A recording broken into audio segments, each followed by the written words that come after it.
Hello, এটা হচ্ছে day 2 এর সকালবেলা। আমরা এখন বিচের ধারে একটু হাঁটতে এসেছি। আজকেই আমাদের ট্রিপটা শেষ। অ্যাকচুয়ালি আমাদের ট্রিপটা আমরা প্ল্যান করেছিলাম 1 নাইট 2 ডেজের। তো সেই জন্য এখানে প্রায় আমাদের কমপ্লিট আজকে এখানে ঘোরা। তো আমি পুরো ট্যুরের প্ল্যানিংটা এখন ডিসকাস করব। অ্যাকচুয়ালি যদি কেউ শিয়ালদা থেকে হোক বা অন্য যে কোনো ডেস্টিনেশন থেকে হোক বাই ট্রেন আসতে চান, 7:20 নামখানা লোকাল ধরে আপনারা নামখানা চলে আসতে পারেন। সেখান থেকে প্রায় 23 to 25 কিলোমিটার আপনাদেরকে টোটো বা টেকার যে কোনো কিছু একটু ভাড়া করে, পার হেড বোধহয় 40 টাকা করে পড়বে। তো ভাড়া করে আপনারা চলে আসবেন বকখালি। আর একটা সবচেয়ে বড় কথা হচ্ছে কি, যে বকখালিতে আসতে গেলে ট্রেন থেকে নেমে অনেকটা জার্নি করতে হয়। জার্নিটা ভালোই হয়, মানে আমার তো বেশ ভালো লেগেছে। হ্যাঁ, হয়তো একটু টাইম কনজিউমিং জার্নিটা। তো যাই হোক, আলটিমেটলি বকখালিতে এসে পৌঁছলেন। ওই দিনকে রুম নিলেন। রুম প্রত্যেকটা রুমেরই রেঞ্জ ওই 250, তো 250টা করে পাওয়া যায় না, 300 থেকে স্টার্ট হয় আর এন্ড হয় আরও যত বেশি আপনারা লাক্সারিয়াস রুম নিতে চান তততে যাবে। তো রুম নিয়ে নিলেন। তারপরে সেই দিনটা বিচে আসলেন। কেউ যদি স্নান করতে চান স্নান করতে পারেন। হ্যাঁ, ঢেউ কম, কিন্তু বলবো না যে ঢেউ খারাপ, অবশ্যই ভালো, অবশ্যই চান করা যায়। হ্যাঁ, এখানটা যেহেতু বিচটা সম্পূর্ণ বালি, একটু বালি বালি হয়ে যাবে যেহেতু জল কম, বাট আপনারা অবশ্যই অবশ্যই অবশ্যই চান করতে পারেন। স্নান টান করে নিলেন, তারপরে খাওয়া দাওয়া সেরে বিকেলবেলা বিচে চলে আসুন। বিচে এসে আপনারা অনেক এখানে ফিশ ফ্রাই দোকান পাওয়া যায়। ফিশ ফ্রাই মাছ ভাজা যাকে বলে বাংলাতে। তো বিভিন্ন রকমের মাছ আছে, সেগুলো ভাজাও আপনারা খেতে পারেন। তো মাছটা ভাজা খাওয়া হয়ে গেলে এখানে খানিকক্ষণ টাইম পাস করে, এখানে অনেক চেয়ার দেওয়া আছে, সেই চেয়ারগুলো অবশ্যই ভাড়া দিয়ে বসতে হবে। জন প্রতি 20 টাকা করে চেয়ার ভাড়া লাগে। সেখানে বসে আপনারা যা খুশি খান, যেমন যতটা পারবেন টাইম কাটান। টাইম কোনো কিছু থাকে না যে 1 ঘন্টার মধ্যেই আপনাকে চেয়ার ছাড়তে হবে বা কিছু, আপনারা টাইম নিয়ে বসতে পারেন। তো বসলেন, আপনারা বিকেলটা পাস করলেন। আপনার পরের দিন সকালবেলা যেরকম আমরা একদম ঘুম থেকে উঠি ওই 6টা সাড়ে 6টার মধ্যে চলে আসুন বিচে। তার আগে যদি আসতে পারেন অবশ্যই, যদি কুয়াশা না থাকে, ওয়েদার ভালো হয়, সানরাইজ দেখতে পারবেন। আর যদি ওয়েদার খুব একটা ভালো না হয়, সানরাইজ দেখা ভাগ্যে জুটবে না। আমাদের এখানে ওয়েদার খুবই খারাপ। এই যে সূর্য সূর্য সূর্য সূর্য সূর্য সূর্য সূর্য সূর্য সূর্য সূর্য আরে সূর্য रुको जरा सबर करो बोला धक्का बुक्की नहीं দেখছেন, সূর্য আমার সাথে লুকোচুরি খেলছে। তো যাই হোক, এরকম লুকোচুরি হয়তো সূর্য একটু খেলবে। হাতটা ব্যথা হয়ে গেছে। তো যাই হোক, সূর্য এরকম একটু লুকোচুরি খেলবে। তাহলে সূর্যের লুকোচুরি খেলার সাথে আপনারাও খেলে নেবেন। তারপরে বেরিয়ে পড়ুন। ওই দিনকে হোটেল ছেড়ে দিন 10টার মধ্যে চেক আউট টাইমে হোটেল ছেড়ে দিন। তারপরে আপনারা ব্যাগপত্র হালকা নিয়ে আসবেন, দিয়ে ব্যাগপত্র নিয়ে বেরিয়ে পড়বেন। এখানে 4টে to 5টা সাইট সিন আছে। কী কী সাইট সিন আছে আমি যখন বেরোবো আমি অবশ্যই আপনাদেরকে বলবো। তো সাইট সিন আছে, সেখানে বেরিয়ে পড়ুন। সেখানে বেরিয়ে সাইট সিন ঘোরা হয়ে গেলে খাওয়া দাওয়া করুন। দেন এখানে বাস আছে, ট্রেন আছে, সব কিছু কম বেশি শিয়ালদার জন্য অ্যাভেলেবেল বা ধর্মতলার জন্য অ্যাভেলেবেল। তো সেইখানে চলে যান, মানে সেই খেতে খাওয়া কমপ্লিট করে 4টে নাগাদ আপনারা সেখানে চলে যান।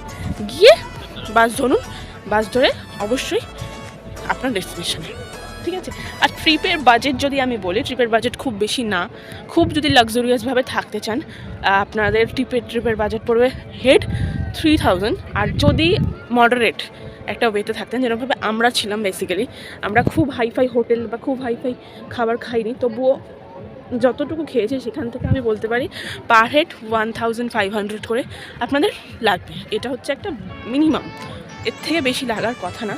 এর থেকে কমে আপনাদের হতে পারে, কারণ আপনারা আরও কম বাজেটের রুমে থাকতে পারেন, আরও কম বাজেটের খাবার খেতে পারেন। আমি যেরকম খাওয়া দাওয়াতেও কোথাও কমাইনি, মানে আমি কালকে যেটা খেয়েছিলাম পমফ্রেট মাছ খেয়েছিলাম দুপুরে, তারপরে বিকেলে তো টুকটাক রয়েছে মাছ ভাজা ঠাজ ভাজা, রাত্রে খেয়েছিলাম চিলি চিকেন। তো সব কিছু নিয়ে আমার কস্টিং হিসেবে দেখতে গেলে ঠিকঠাকই, মানে 1500-এর মধ্যে আপনাদের খাওয়া উইথ থাকা সবটাই কমপ্লিট হয়ে যাবে।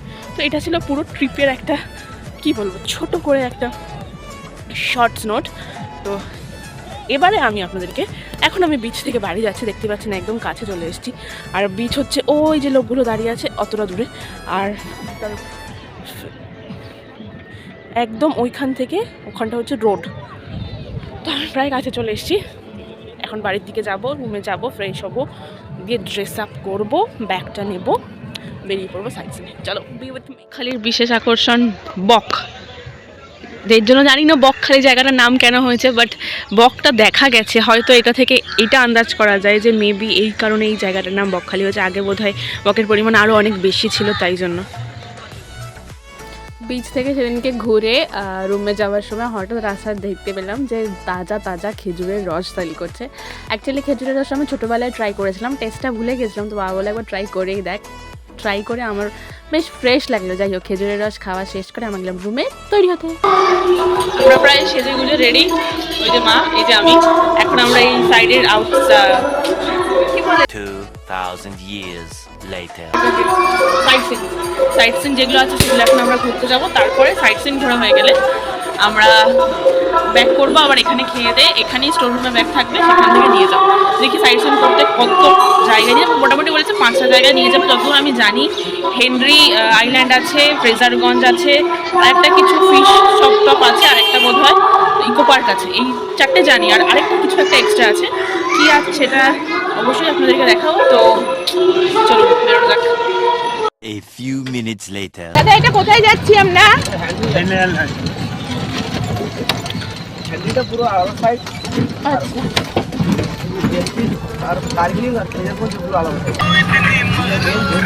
হাই হাই, আমরা এখন কোথায় যাচ্ছি বলো? ইন্ডিয়া। কতটা এক্সাইটেড! দারুণ দারুণ। চলো দেখা যাক কেমন জায়গাগুলো। ইকো পার্কের মতো ঝিল দেখো। এটা হচ্ছে হেনরি আইল্যান্ড। হেনরি আইল্যান্ডের মেন আকর্ষণ হচ্ছে একটা আইল্যান্ড আছে, মানে একটা সমুদ্র বিচ, আর হচ্ছে এই ম্যানগ্রোভ। বাট এখানে একটা সতর্কীকরণ বার্তা ওরাই দিয়ে দিয়েছে, এখানে চোরা বালি আর চোরা স্রোতের ভয়টা রয়েছে। তো প্লিজ কেউ এখানে আসলে সমুদ্রে নামবেন না, কারণ কোথায় চোরা বালি থাকে সেটা সবাই জানে, যে কেউ জানে না। সবাই জানে যে কেউ জানে না যে কোন জায়গায় চোরাবালি বা চোরাস্রোত থাকতে পারে। বাট এই জায়গাটা আমার তো বেশ অসাধারণ লাগছে। যাই হোক, এইটা কিন্তু প্যাকেজের মধ্যে থাকে না, মানে এরা যে সাইট সিনের প্যাকেজটায় নিয়ে দেয় সেই প্যাকেজটা এটা থাকে না, তো এটাকে এক্সট্রা অ্যাড করতে হয়। তো এটা আপনারা যখনই আসবেন অবশ্যই অবশ্যই অবশ্যই জায়গাটায় আসবেন। এটা দেখে মনে হচ্ছে when nature made your own gate or path.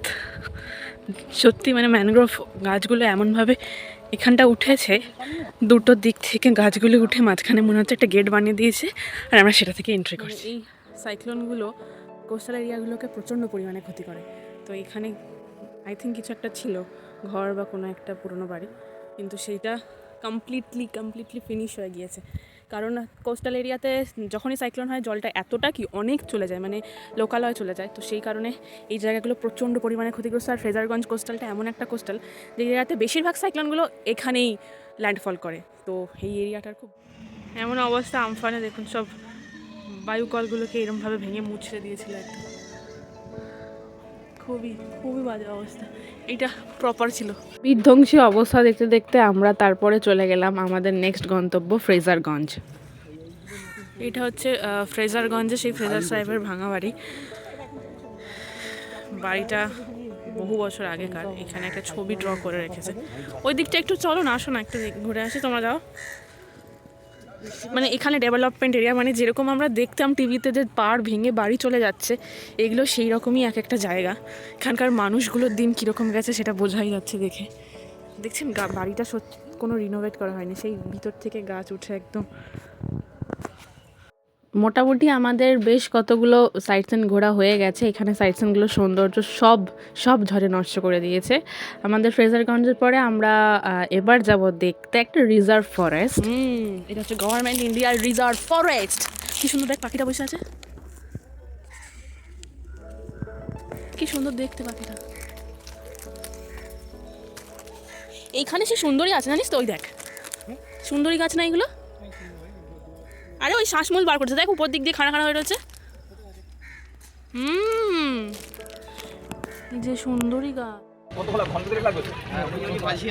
এটা হচ্ছে আমাদের বেনফিশ থেকে আমরা এখন লঞ্চে উঠেছি। এই লঞ্চে আপনারা 5টা সিন ওরা দেখায়, জম্বুদ্বীপ, তারপরে মৌসুমী আইল্যান্ড, আর আরও 3টে জায়গা দেখায়।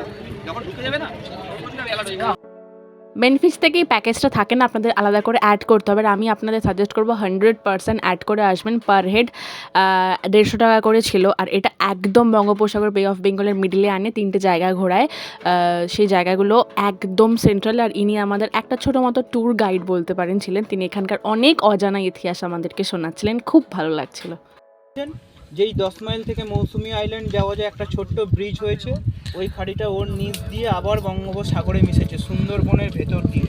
তো নামখানা টু বকখালি দ্বীপ, আর এটাও হচ্ছে দ্বীপ।